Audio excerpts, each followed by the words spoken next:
It's a very common person. Earn a living very poorly and just enough to live. So sometimes not even enough. Remember, he once wanted to sell his wife just for some chapatis flour. No, he knew what he was doing. It's just that he has a lot of guests in his house, and he wanted to feed them, and he didn't have money. And then the grocery man wanted his wife, just flirting with her, say, okay, if you come spend with me one night, then you have whatever flour you want.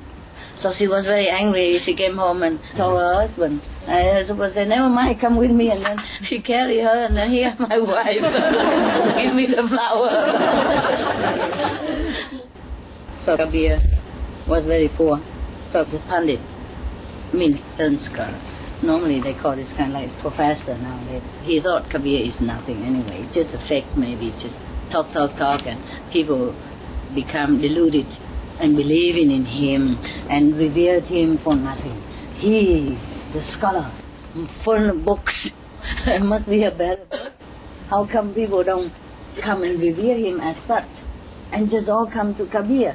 Such a poor house, has no chapati flour in the house, and go there and revere him, come far and wide, and even some monks also come to his house. That's what he thought. That's why he came, to try to damage the reputation of Kabir. He would expect when he came to the house of Kabir, as he's so famous, there must be a lot of people there waiting with Kabir, and then when he go there in front of everybody like this, he would pound upon Kabir, and everybody would know far and wide that Kabir is a fake. He's stupid and don't know anything anyway, and everybody would leave him eventually. That's what he planned. But he came in the house empty, Kabir is not there. Sometimes people invite him to go lecture. He's not home, so his little daughter, and so now, because he asked, oh, is this the house of Kabir? Of course the daughter know already that this guy is he's coming here not with good intention, and she can smell it. Even kids, they know who is spiritually elevated and who is not. So the daughter said to him, no, learned professor, means knowledgeable Pandit, knowledgeable scholar. No. This is not the house of Kabir.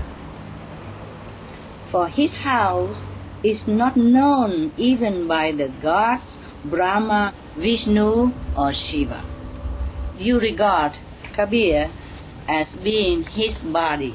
She's continued to lecture the guy. But you are wrong. He is not that body. It would seem you have not understood Kabir at all. Wow. She continued. Wow, the Pandit was all wide eyes and shocked and surprised and feeling a little bit kind of intimidated, because he's talking about something he probably doesn't understand a thing yet.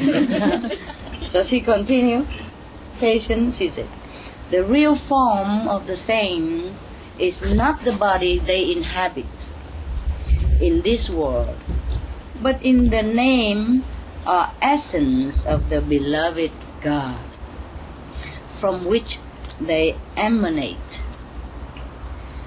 During their lifetime, they preach the name, mean the true name of God, the essence of God. The name means God.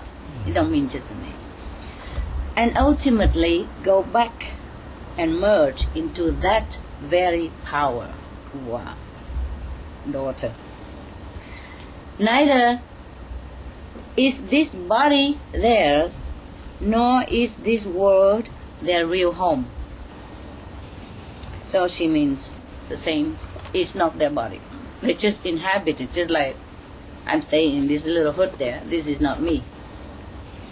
And then she say that the real house of Kabir, or of the saints, is heaven.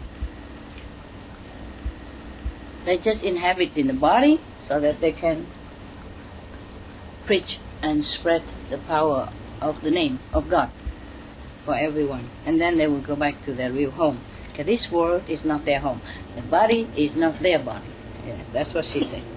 So, even with all his intellectual vanity and spiritual blindness, this guy, he suddenly caught the glimpse of the truth of the little daughter was. So he thanked her and quietly escaped,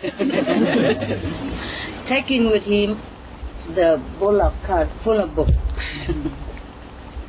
Later, when Kabir came back to the house and he heard the story from his daughter, he exclaimed, "Yes, Kabir's home is on a peak. The path to it is slippery and difficult. The pundit wants to drive there with a bullock cart full of books, where even an ant finds no foothold." I mean, the road to heaven is so difficult, and even an ant cannot climb. It's very slippery and it's very high on the peak of the mountain. Even ant cannot crawl. How would he try to bring the whole bullock cart of books to try to climb the mountain, so slippery and difficult like that? It's just a kind of parable. It means the road to heaven, you cannot take books with you. You cannot go buy books. It's difficult to understand unless you are enlightened. We understood this, right? Yeah. At least that guy, he quit, no? Yeah. He just saw the daughter talking like that. Oh, forget about the father. If a daughter can talk like that and he stayed there longer, he would just be humiliated. So he escaped quick with a bullock cart. I don't know how quick it was. He would have been better with the Mercedes-Benz, but at that time, I think he didn't have. He would have liked to run as quick as possible. This is a trouble with many people, you know. They think they learn a lot of stuff, and then they know everything. But we know better, right? We know better. But the knowledge, the true knowledge is not a book, right? We just read a little about what is not book. Not the book that can teach us the truth.